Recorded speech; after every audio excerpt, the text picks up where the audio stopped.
శ్రీమాత్రి నమః. ఈరోజు వచ్చేసి మాది చికెను మునక్కాడ కర్రీ అండి.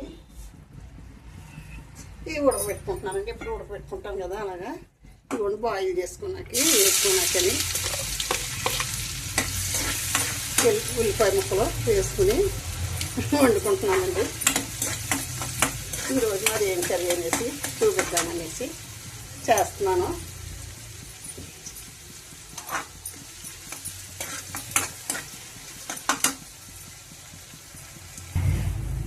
ఇది స్మెల్ బాగుంటుందని కొంచెం ఎంతగా 3 రెబ్బల కరివేపాకు వేస్తున్నాను.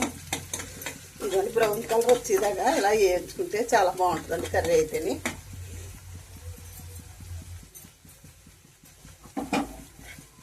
వేసేస్తున్నాను ముక్కలు.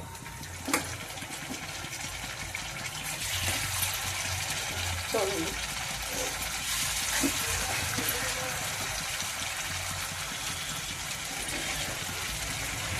మనం ఏ పని చేసుకున్నా సరే కరెక్ట్గా చేసుకుంటే చాలా బాగుంటుందండి.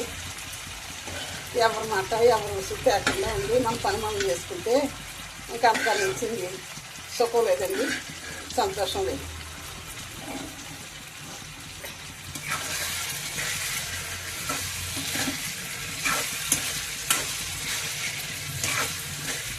పిల్లలకు మాత్రం ఇప్పుడు కూడా మనం బహుజాగ్రత్తగా మంచి పద్ధతులు నేర్పాలండి. ఏమంటే వాళ్ళకి మనం ఏది చెప్తే అదే వింటారు, తెలియదు కదా. ఇదిగోండి పుదీనా కూడా వేస్తున్నాను.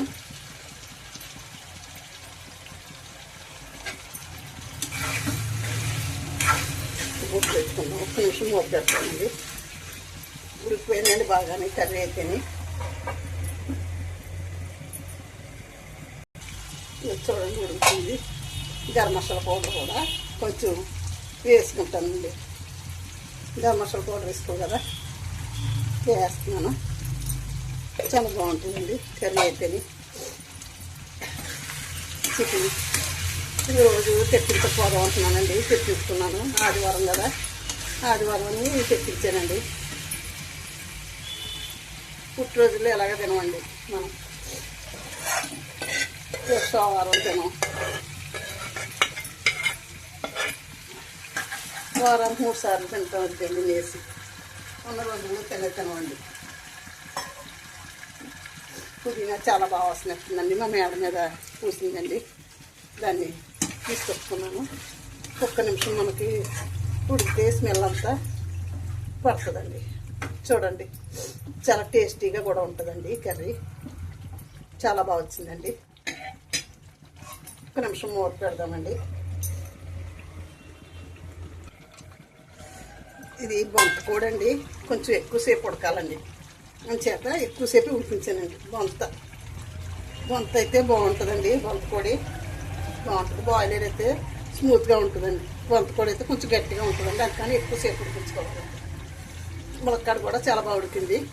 పుదీనా వేసాను, కొంచెం కరివేపాకు వేసాను.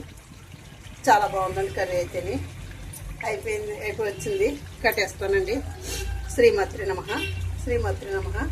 శ్రీమాత్రి నమః.